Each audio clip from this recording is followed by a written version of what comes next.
Hey, thanks for checking out this video. This is the second part of a video about the 13 DIY home improvement projects that you can do yourself. So if you haven't seen the first video starting with number 1, you may want to take a look at that. There's a link right here, or check out the comments. So you may want to look at that first, but then definitely follow the guide so you can check this one out as well.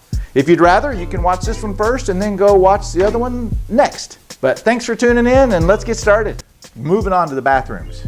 One of the big things is a new trend, and I've done it on a couple of my rental properties that I've sold, and also for my homeowners that just want an update and do it on a budget, is they paint, or technically it's called glazing, their bathroom tile, their bathroom floor, all that type stuff. So the big thing with this is when you get started, IPP, improvements, you got to have prep equals profit. So the biggest thing is any of that caulk that's in the corners, especially in your shower, get rid of all that mildewy type stuff. Get that out of there, get it all caulked, get it looking good, or leave that open and then do your painting. They sell several different varieties, at Home Depot, where you can paint it with a spray can or with a roller. That's up to you. The biggest thing is prep it right. And another secret that a friend of mine told me, and this applies for painting the Formica as well, and especially in the bathrooms, you got to get rid of all the dust. You got to get rid of anything, any cat hair, dog hair, human hair, dust, bugs, because anything that's in that paint or on that surface when you paint it is stuck there. So if you've got a little spider in the corner, it's going to be permanently stuck to your tile. So that's a big thing. And also make sure you use the right product. I had a listing one time where they just went with a cheap product and it started bubbling, it started peeling, and it just looked really bad. But you can take a burgundy bathtub or a blue tub and turn it back to white, gray, beige, and really make it look good. And you can spend $300 or $400 on all the products and you'll get $5 grand back easy. That's one of the big things where you really save you make your money. And it looks good. If you're just gonna stay, it'll look fantastic. Make sure with the floor there's a little bit different painting products. So if you're going to do your floor, treat that a little bit differently because it's going to get scuffed up and marked up with people coming in and out. And there's a little bit different way you have to go about it, but it can still happen. Where I mentioned before, if you got a sprayer, if you're going to do the kitchen anyway, then you could use your sprayer in your bathroom. The biggest thing is you got to have the right mask and you got to have the right ventilation. And with a sprayer, if you want to stop, you got to keep moving. Don't stop midstream or you're going to have a big spot. It'll just look bad. So maybe practice on a piece of plywood outside or something first. A lot of people will say, well, it doesn't last that long. Well, it may only last 5-7 years. If you're going to be selling, then it doesn't matter. The new buyer may want a brand new bathroom or kitchen anyway. But the way I look at it, if you spend $300 and it lasts you 5-7 years, so be it. Then you just do it again. Maybe you want a different color. Maybe by then you're ready to go to a different look. Maybe you want to put in a separate tub and shower, any number of things. So keep that in mind. All right, another secret and tip is your kitchen and bathroom faucets. Now, most of the time people will just say, rip them out and start over. I want to tell you a secret. You can try painting them. You'll see in some of the pictures I'm going to provide that try that first, just like with the countertops. If you don't like it, no harm, no foul. You take it out, you go and get a new faucet and put it in. But try that first. If you really just hate the design, or if the valves are not working, it's not worth trying to tear it apart and rebuild it, then I would just say get a brand new faucet or whatever you need, kitchen or baths. One of the biggest secrets, and something I learned as a DIY home investor and flipper, is there's a certain plumber's wrench that you gotta have. I got a picture here for you, but it's a lifesaver. If you've ever been up underneath and you're trying to work on getting that faucet to come loose, you'll never get a pair of pliers or a wrench up in there. So the plumber's wrench turns to a 90-degree and it's a lifesaver. I'm telling you, it's a game changer. So make sure you have one of those and have it before you get started. And if you're going to do this yourself, obviously, when you get up underneath the sink, have all those supplies with you, or have an assistant, a wife, a husband, a partner, a kid, to be able to give you what you need so you're not climbing in and out under the sink all the time. I learned that too. My kids would know, Dad needs a wrench, Dad needs that, and it saved a lot of time. But try painting. If that doesn't work, then go ahead and replace it. I would recommend get a decent quality faucet because your labor is your labor. And so why not spend a little bit more and get something decent that won't drip, it'll feel more, it's just a better product. You don't have to spend high-end money, but go ahead and spend a little bit. So you can repaint it for 50 bucks and the value on that's $200, give or take, so that's a decent profit. And it looks nice while you're there. Or spend $200 on a kitchen faucet, or well, actually more like $300 or $400, get a nice one. And the value on that's got to be $1,000 or more. And that's one thing that a lot of people like.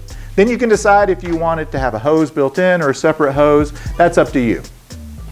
But I would definitely recommend giving that a try. Okay, next on my list, and I'm cheating a little bit because I want to make sure I don't miss anything. Light fixtures, the LED lights, light switches, and GFCIs. That covers a lot, but a lot of those things you can do yourself. Now let me tell you, I'm a real estate broker, I'm a handyman, I'm a contractor, I'm not an electrician. So if it gets into something I'm not comfortable with, or if I can't turn it off at the breaker and do the repairs, I call in the pros. So that's just my little disclaimer. You can do the same, give it a try, but be very careful. What I like, and the new thing that I found, is everybody has the can lights or recessed lights in their house, or if you don't, maybe you want to add some. They used to be really big and thick and bulky, and they required a big hole, a lot of work, and it was expensive. Well, now they've gone to where they have, they're like, for lack of a better term, they're counter depth, like we have in refrigerators, but they're real thin. And I've got a picture you can see. And they're LED, so they're not nearly as hot. They're a lot easier to work with. You can buy them in a 6-pack and do your whole family room. It just adds a world of difference. One thing I do recommend with those is put them on a dimmer. A dimmer really helps and makes a big difference. So if you can get a dimmer on those and go for a stronger wattage or a stronger LED light, so then when you're having a big party, you can set the mood low, or if you've got friends coming over and it's a dark, gloomy day, you can turn it up bright. So it gives you options. So keep that in mind. For the light switches, you can go, everybody's got the single, you can go with more of the designer toggle type switches. They're just look much better and more professional. But if you're gonna do it, make sure you do all of them. Don't do half in a room and not the other half. And then go ahead and look at doing your outlets. If they're old, yellow, faded, whatever, it's a good idea to do those as well. And then if you have GFCIs that either aren't working, ground fault circuit interrupters, for those of you, they're required in kitchen and baths now. Depending upon the age of your home, you may not be required to put them in, but that's a different story in a different video. But they are really a big help, and just remember that GFI will trip, and if it does trip, go around and hit all the black or red buttons on your outlets before you call an electrician. I've done that before and had to tell my clients and friends, don't pay somebody to come out and hit that button, try them first. So that's really a good thing to keep up in mind. I'm looking through the rest of my notes here. GFCIs cost $15. You can buy them in bulk, and they make a huge difference. And that also helps when you're going to sell the home and an inspector is going to say these need to be updated, you need to do this and that, and you can say it's already done. You might spend $500 on this electrical stuff, maybe a little more, but when a buyer comes in or when you come home, you're adding value of $3,500 to $5,000. So that's, that's a lot of profit. That's a good profit margin when the time is right. All right, another big one is something that everybody comments about when they come in your house is your flooring. Now, carpet's always a go-to. You can get builder grade carpet. Just go with a decent pad if you're gonna do carpet. That's what I always recommend. But the best of the best is site finished hardwood floors. That's where they come in and lay the floors down, or if you've got an older home, you can refinish them on site. Now, you can rent a sander from the home store. You can do it yourself. It can be a challenge, and unless you know what you're doing, sanding and refinishing floors is not really a DIY project. But they look fantastic when they're done, and you'll see a lot of times when you pull up the carpet over hardwood floors, the pad's stuck, it's black, it's nasty. It's amazing the difference that you can get just by doing that. But hire a professional on most parts. The other trend these days is the pre-finished hardwood floors. That's really the way to go if it's a DIY project. That's something you can lay down yourself. They have a million different colors, all the different styles that you want. And so what it is it's hardwood floor veneer over a plywood backing. So it's the next best thing to real hardwood floors. I will recommend if you're gonna do hardwood in your kitchen, That's what I have in my home. Go with the real hardwood floors. Don't go with the pre-finished because it's just not as durable. You've only got that much wood instead of a 3/4 inch oak type wood. So if it's in the kitchen where it's going to get a lot of water use, go with the real hardwood floors. Everywhere else, the pre-finished is fine.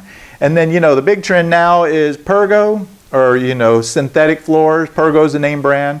That's a great product. A million choices, a million color styles, a million grain patterns, different lengths, widths, whatever you want.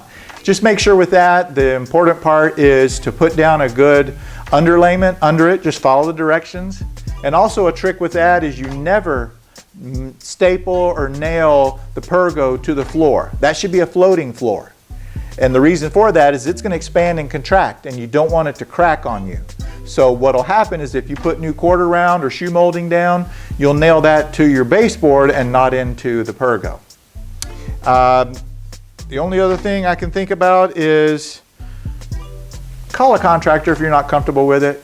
Finishing hardwood floors can run $1.50 to $2.25 a square foot, depending upon how many coats of polyurethane you want on there. So sometimes it's better off. That's one you may want to let them do it. But you can easily get $5,000 profit or more, depending upon how many rooms you do.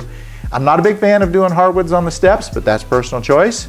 But you can definitely get your money back and then some, and that's a big profit maker because first impression, when a friend comes over to see your house, you come home from a hard day of work or you're trying to sell it, they look at the kitchen, the baths, the floors, and the walls. So we've covered a lot of the highlights so far. A big one is pressure wash. You need to pressure wash your house. And you can go and rent a pressure washer from the local hardware store, Home Depot, or if you're going to do that quite often, you can buy one yourself. But pressure wash your home, it's amazing the difference it can make. Two things, be careful. If you have vinyl siding, be very careful. You don't want to get a lot of water behind your siding because then you're going to have a mold and mildew problem. So be very careful if you are doing it with yourself. I can't tell you enough, just be careful. Same with stucco or synthetic stucco. But the difference it makes on brick is night and day. The other thing is, keep in mind a pressure washer is going to run you about $125 if you want to rent one, give or take. And that's a great way to go. It makes instant curb appeal. And when you come home, it's nice to see. So that's a good DIY project. The other thing is when you're done, a little secret, go around and check every window on the inside and every door. Because sometimes you get a little too overzealous with the washing and water comes in all your doors, under the doors, in the windows. So especially if you got hardwoods or something like that, you don't want that water sitting there because then it will just basically warp the flooring. So that's a big one. Landscaping. And this has to do with when you first pull up to your home, your townhome, if you're selling it or you just want to stay. Landscaping is key. In the South where I'm from, in Atlanta, Georgia, we're big on pine straw. That's what I recommend. You have to replace it a couple times a year, just like mulch, but pine straw is fairly inexpensive and it can make a world of difference. If you're on the mulch side of the family, then mulch is great too. They have colored mulches, black, brown, orange, burgundy, whatever you want. Just make sure it matches. And one thing I would recommend is if you're going to put mulch or pine straw down in your flower beds or your home butts up to a neighbor, find out what they're doing. If they've got orange mulch or burgundy mulch and you put in pine straw or black mulch, it's going to look kind of weird. So maybe ahead of time, talk to your friend, talk to your neighbor and say, hey, what are you doing for landscaping? Let's do the same. If you're selling it, the same holds true. Just kind of figure out what goes with the neighborhood. A lot of neighborhoods are really into pine straw, so that may be the way to go. Mulch tends to wash away, but it lasts a little bit longer. So you make that decision. Another one, this really applies if you're selling your home. So if you're living there, it doesn't really matter. But if you're selling your home, this is a big trick that I've learned over the years, is stage it, especially if it's vacant. Or if you don't have the eye for design, like all those TV shows, stage it and have someone come in and help you place your furniture. Or have them bring in furniture. That can get expensive, so I'm not a big fan of having someone stage it with their furniture. That can be $3,000 to $5,000. It's not a profit-making adventure because you won't get your money back, but it'll help you sell it faster. So days on the market could make a difference. The other thing, and the new trend, what I'm doing that you can do on a budget, and you can do this yourself, is stage it virtually. at least the big rooms, the living room, the owner's suite, the kitchen, the baths. There's a company that I use, and if you want, comment below and I'll give you the name and their information, that they can do it for you online. You send them the pictures, tell them what kind of style you want, contemporary, nouveau, traditional, and they'll stage it for you and send you back high quality PDF or JPEG pictures that you can use if you're selling. So if you're not selling, then you don't have to worry about that. Just enjoy your home. Remember, I promised you at the end, property scorecard. So if any of this sounds interesting or something you want to do, comment, let me know, and I'll send you this property scorecard. You can walk around the house and check off the things that you think need to be done, maybe don't need to be done. And it's just kind of a good way to gauge where your home is, if you're going to sell it, or if you want to stay and you're just kind of curious how you compare to your neighbors. The other thing is, remember, psychology is the key. Something that might cost $1,000 to fix, a buyer, a new homeowner is going to say, ooh, that's a $5,000 job. People have no idea what really things cost. And so go ahead and keep that in mind if you're looking to sell down the road, even if it's 2 years from now. Put upgrades in the home with the idea of what it's going to be when you go to sell it. And then last but not least, I want to say thank you again for staying till the end. I know this is a long video, but I had a lot of good information. Hopefully it helped you quite a bit. If you like it, join us. We're going to be talking about next week. My video that's coming out is going to be, I've got two that are really funny. One is on home remodeling bloopers. So some fails on what people have done wrong. And then I also have a really good video, if you're thinking about moving to Metro Atlanta, on 10 reasons you should move to Atlanta. And then if you have a problem, a great video, one last video, is how to caulk your undermount kitchen sink. I did that video and it's had over 10,000 views because a lot of people want to do these things but don't know how. So like, subscribe my channel, stay tuned for the next video, share it with your friends, comment below, and I want to say thanks again for joining us. Have a great afternoon and we'll look for you on the next one. Take care. Signing out for now, the Singing Realtor.